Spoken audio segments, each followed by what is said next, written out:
Hey everyone, Ivy League Gaming here, and today we're playing Dragonheir Silent Gods. For today's video, we have a lot to discuss. There are Season 2 updates for what content is to come. There are server merge notifications, and we have to discuss what's going on with being able to summon Drizzt and getting those Heir to battle rewards for the last day.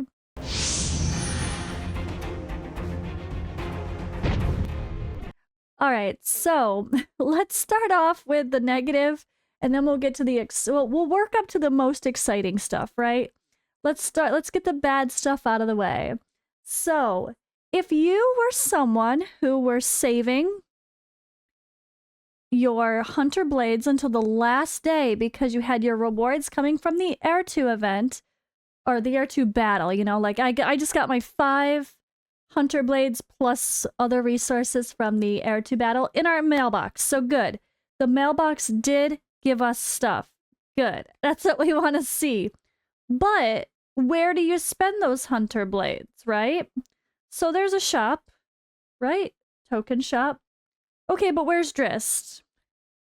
If you're one of those people that didn't summon Drizzt yet, and you were waiting for those final 5 or 4 or 3 or 2 or 1, whatever you normally get, there's literally no way to summon him as of right now, as of this recording. And I'm even going to check at the end of my video to make sure there's any sort of update. Like, I don't see anything now. I don't see any announcements. I don't see anything in my content creator chat. But we have been talking, and the mods and the staff are very aware that this is an issue. If people spent money or hell just played the game and they waited with perfect timing because they were smart and resourceful, and there's no more Drizzt banner to click that summon button with their 240 plus Hunter Blades, that's a problem. They need to add Drizzt into the token shop as a summon. Get the character, just like Heir 2, right? Why not? Heir 2's here. You can get Heir 2 from the shop. So I'm hoping that's the easy fix, and it's something they can do within the next few days. Or, you know, we have 50 days. Ends in 50 days. This token shop's not going anywhere. So hopefully that is something they can do to allow players that have the 240 Hunter Blades sitting here waiting to pop their Drizzt, and they can't pop their Drizzt. Hopefully that's something they can do as soon as possible. But if it's more complicated, hopefully they can work out adding him to the shop. Because, yeah, if you guys worked hard to save and you were smart and you saved the exact amount and you timed things well, you shouldn't be penalized for it. So if we have updates, I'll do my best to mention that in future videos or make a separate video about it if it's complicated. But hopefully we will have an announcement soon. All right, so on to the juicy stuff, right? That is juicy too, to be fair. That's a big deal. They need to fix that. I don't think there's an option. They need to fix that. It's not like they should fix that. No, they need to fix that. All right, so we have some more updates. It looks like we have server merge information, and there's a lot to talk about here. So obviously, like, for the most part, they had like from season 0 to season 1, the season 0 servers will all merged, as you could say. Like, we are forced to only join certain servers. I think there was 3 or 4 total. If you started the season 0, people could have started early before global launch on like the 16th of September, and there was like 1 or 2 server options there. And then on launch and onward, there was Fountain Interplanar 1 and Fountain Interplanar 2 that we were able to join as well. But if new players wanted to, they were able to join those servers as well. So those servers are technically mixed of not all season 0 players, because I know some people did choose to join the Fountain server because they would just do that not even knowing, you know. They might be like, okay, let's go to this one. They might not even realize what they're actually choosing. So for anyone stressed out about season 0 players joining your season 2 or season 1 servers, it's bound to happen. Like, eventually you're going to be a season 1 account that joins with season 3 people eventually. You're going to join with season 2 people eventually. and then it's going to be season 0, 1, and 2, and then season 0, 1, 2, 3. Like, you know, I mean, accounts starting at those times. So this is bound to happen. It has to. It's really not a big deal. There's going to be plenty of inactive players that pop out. And if you were already at the tops of your leaderboard, you're probably still going to be at the tops of your leaderboards. It's going to, every season has to get competitive, and they have to keep the servers active. So we can only join so many in order to do so. So let's see where we're going. We're grateful for your continuous support of Dragonheir Silent Gods, and we're excited to announce that the highly anticipated Season 2 is coming soon. In the new season, we plan to merge servers and transfer player data on the 15th. So server allocation will be based on each server's player activity and strength as follows. Travelers in the same group will be transferred to a new server to embark on a new journey. Travelers from servers Chaos Clepsydra 1 and Fountain Interplanar 5 will move to Increscent 1. Travelers from Chaos Clepsydra 2, Chaos Clepsydra 7 will be moved to the new server Increscent 2. Travelers from Chaos Clepsydra 9 and Fountain Interplanar 1 will be moved to a new server Increscent 3. So why aren't they merging Fountain 1 and 2 together? Oh, you know what? I mean, if people started early... Huh. I heard people... So someone was talking about being on Stu's server. Stu's on a server that was meant for Season 0 players.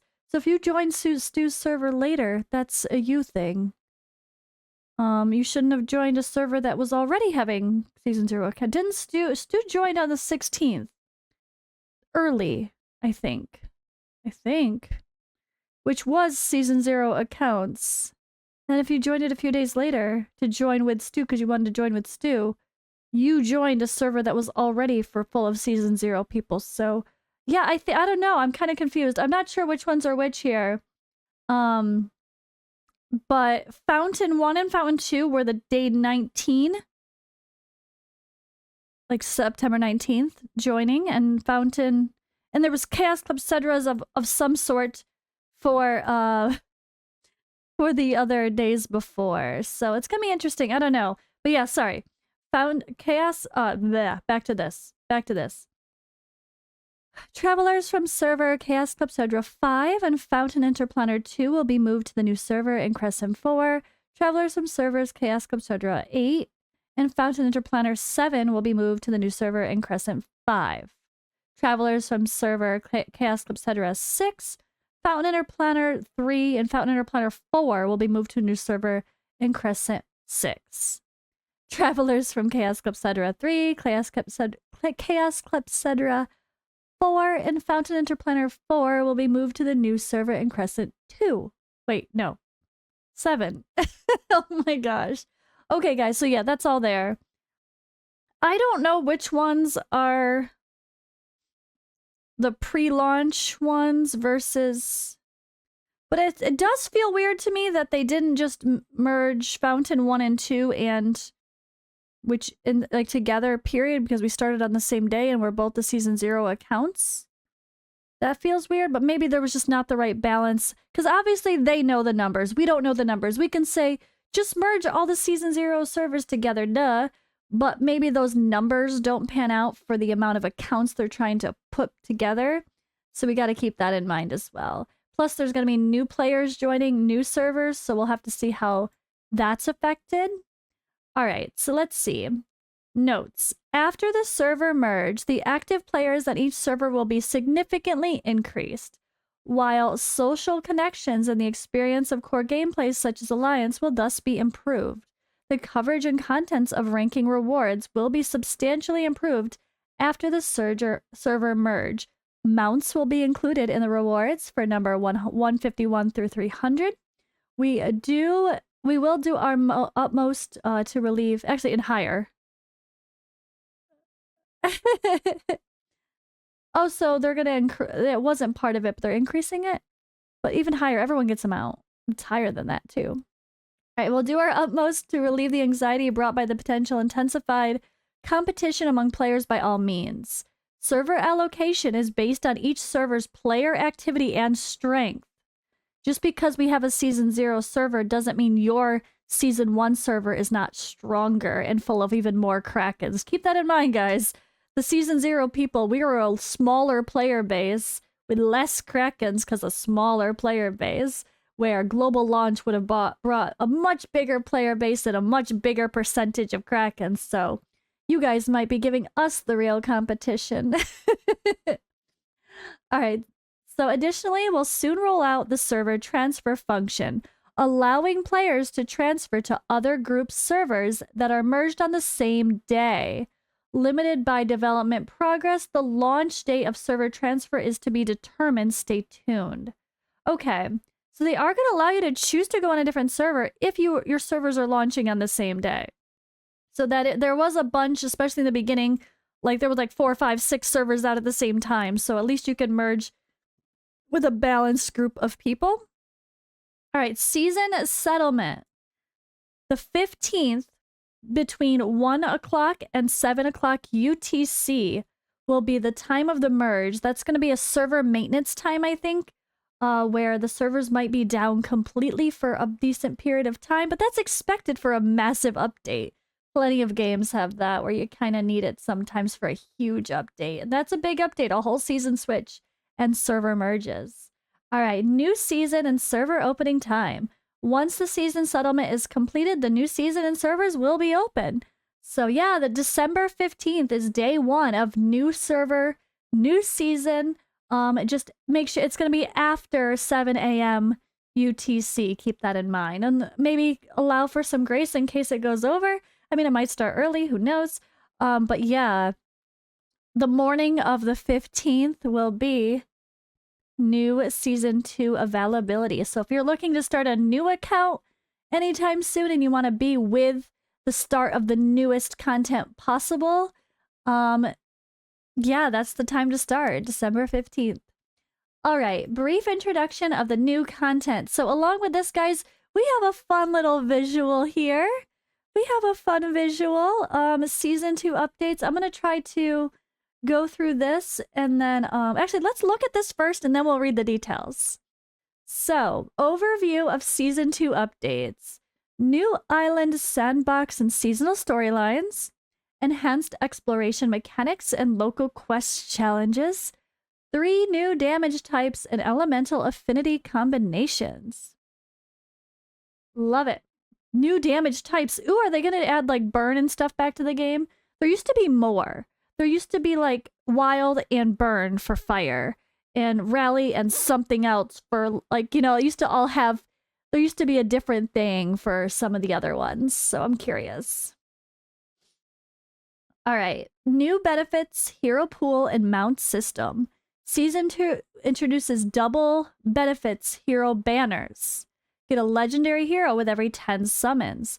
This is going to be Odyssey featured summons and 4th Faring summons. So there's going to be a couple different banners to choose from. You can pick which characters stick out to you the most. So get a legendary within every 10 draws. I believe this is linked to our season settlement rewards.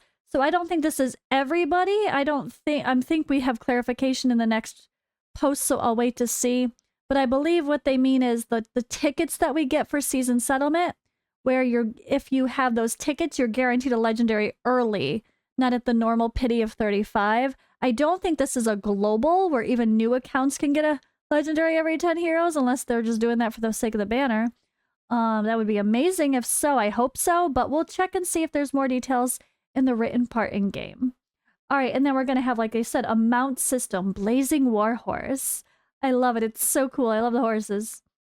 A warhorse that burns with the flames all over its body and skin reminiscent of lava flowing like a sharp blade.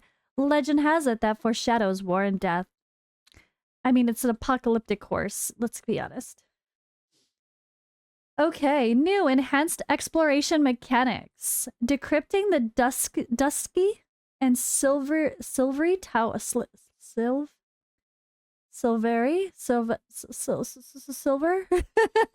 Silvery towers. Exploring the ocean's mysteries. and new local quest challenges. The Dusky Tower refraction device. Oh, it's gonna have like those puzzles. Oh god, these are so bad. I hate these. This feels like Genshin Impact puzzles. Or to be fair, I mean even Eternal Evolution had that really rift area that was really funny. And then objects and projections in the Silvery Tower. So Silveri. I want to say Silveri the way it's spelled. Silvery. I don't know. Anyway, we'll have to see how that is. That's interesting. I don't know how I feel about little puzzles, but they already have puzzles in the game. What am I saying? I guess some more would be smart. Now this looks gorgeous. New adventure, Fall of Increscent. Explore the elf's past, the Two Towers crisis, and the secret of the Outland's silent gods. Uncover the deep mysteries of Adenthia. What's Mithrasia doing? Hey girl, hey. There's a maritime navigation. We're gonna get to pop on some boats and travel around. An undersea exploration. Guys, are we in a Fontaine? What's happening? Okay. New partner from the depths. This image is gorgeous. Get ready to welcome a brand new race to your team, the Mermaid. Ooh, okay. So there's gonna be a whole mermaid race of heroes to summon? They look gorgeous. I mean, they're really small pictures, but love it. I love it. That's really cool. I'm happy to hear that. New bosses await. Guardians of a Mysterious Realm. All right. That looks crazy. I like it. Look at this mechanical one. Yeah, for real. Are we in Fontaine? All right. Anyway. New 3 damage types. So season 2 elements are rotating. The new combinations are, as expected, we've already been saying this for a while, Fire and Necrosis, which I really hope they add more epics to the game that are better support units for healing, especially for Fire and Necrosis, because that's really lacking. If you don't have a Solde and Adolphus for shields and some bonus heals for Fire and Necrosis, you're going to be screwed. There's such crap healing in Necrosis unless you get legendaries as well. I hope they add some good epics to the game. I really do. Power of Scorching. That's what they're calling that. Ice and Radiance. That's going to be fun. Drizzt awarded and my Frosty people paired with Acilia and Garius and Carion and Mithrasia if you have her. Oh my goodness. Yes, I'm going to have fun keeping my Frosty people alive with the Radiant people. That's going to be my start to the season. And that's so perfect that, yeah, Ice is like the easiest dungeon to farm.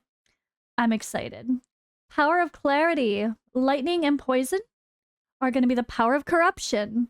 Lightning and Poison's really good as well. That's going to be fun because then you have your Dauntless people and tons of support from poison, like the healers, cleansers, tanks like Furboth to pair with your Dauntless people. Ooh, that's going to be fun. All right, so here is our new damage types. Burn.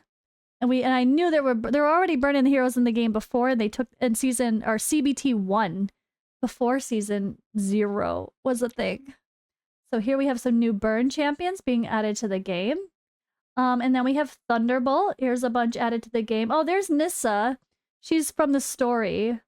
And then Ice Blast as well. So okay, so all the main dungeon thing, like the main elements like that are the domains, are getting new characters. That's really cool. I'm excited. Lost Sea Treasures. Long Lost Sea Treasures. Equip yourself with brand new gear.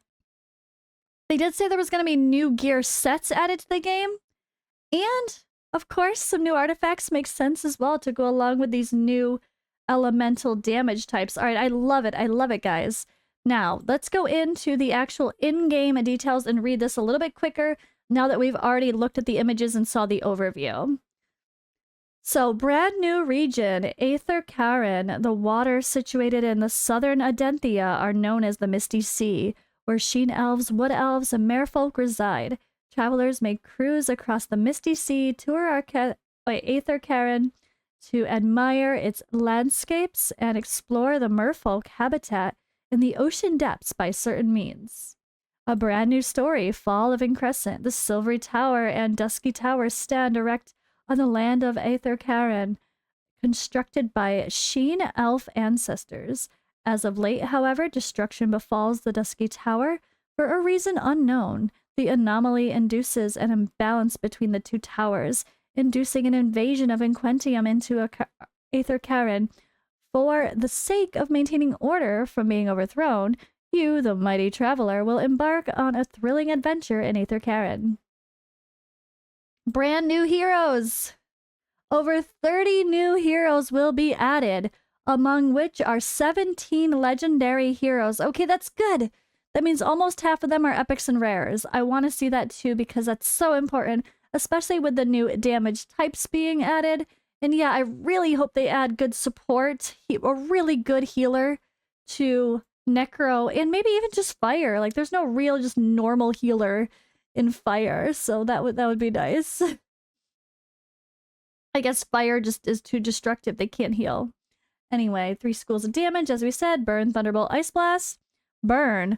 A fire school of damage dealing that specializes in dealing AoE damage.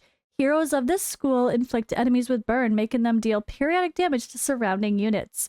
So we are already familiar with burn thanks to some of the bosses in the game. The most obvious one being the Flame Domain, where you want to keep your heroes spread apart when you go against burn heroes, or else they do like splash damage to adjacent enemies.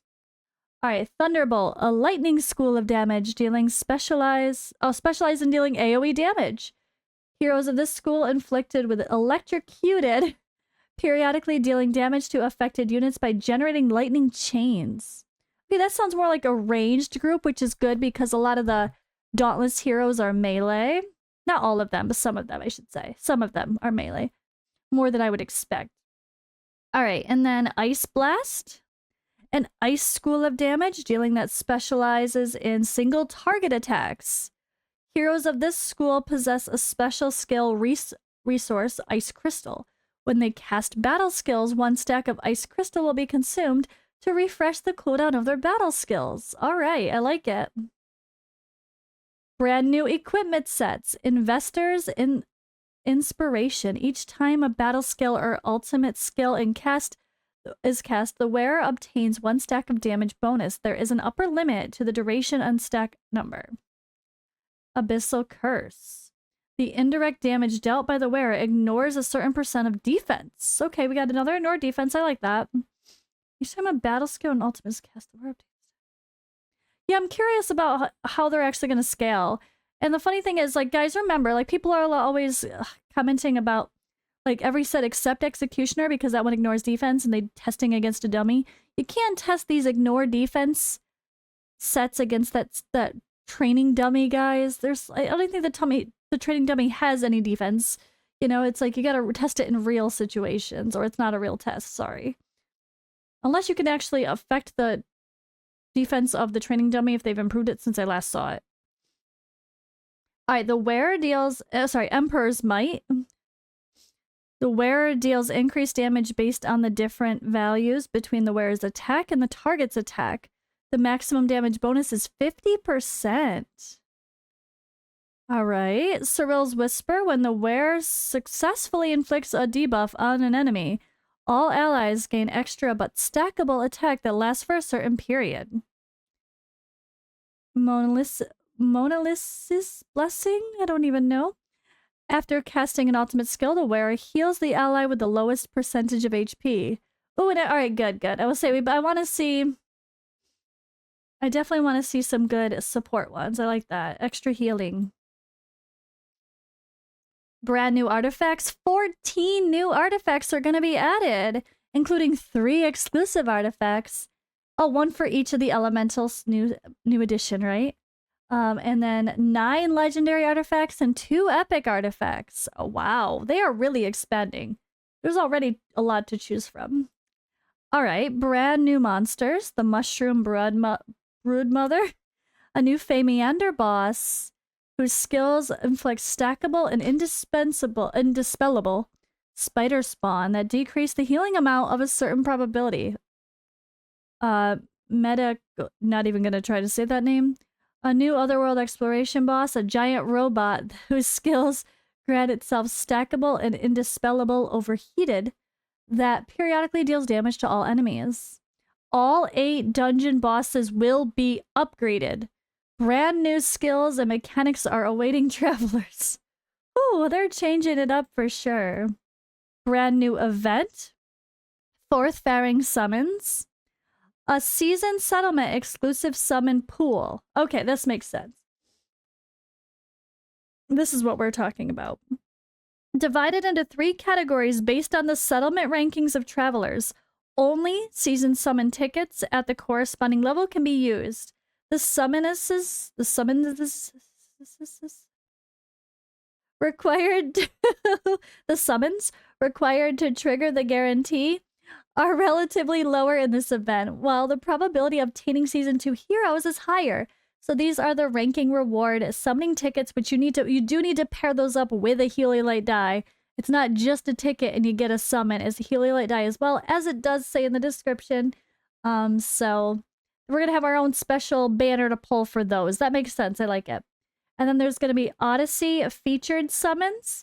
An exclusive new hero summons pool, limited time in the first 10 days of season 2. Only heroes newly added are available in this event. All right, cool. I like it.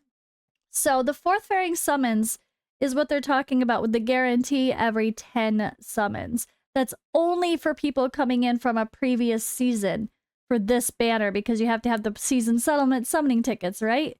That's the whole point. So I don't think the season 2 brand new accounts are going to get to take advantage of that hero in 10 bonus, but that's the whole point.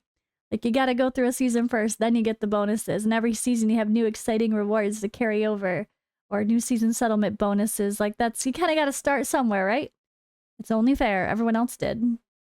All right, others. Elemental Affinity Rotation. Let's welcome a brand new set of Elemental Affinity in the new season.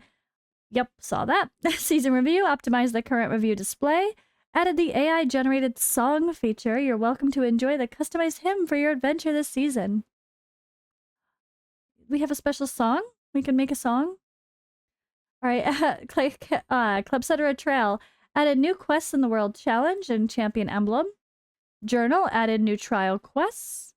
Alliance added new features including Leadership Impeachment, Alliance Invitation, Offline Chat. Optimize the gameplay of Alliance Duel. The Alliance experience has seen an all-round upgrade. Localizations optimize the text in all 13 languages, fix known issues, and then, yeah, optimize some other stuff. All right, guys, this is a big ol' update with a whole lot of info. Some really cool graphics here. I'm so excited for the next season. I've been ready to start. I'm really anxious. I can't wait to start with a different set of heroes. Although I am going to probably prioritize my Frosty super OP team, but then try to make, like, other free-to-play friendly sort of non-legendary heroes at the same time. We'll see how that goes. Maybe hopefully with some new heroes if I can pull from those banners. But yeah, I'm excited. This looks beautiful. Let me know what you think in the comments below, and I will do my best to update you guys if we get any news on the situation with... Yeah, I don't see any yet. The situation with the Drizzt and being able to summon him if you're sitting there waiting with your 240 Hunter Blades.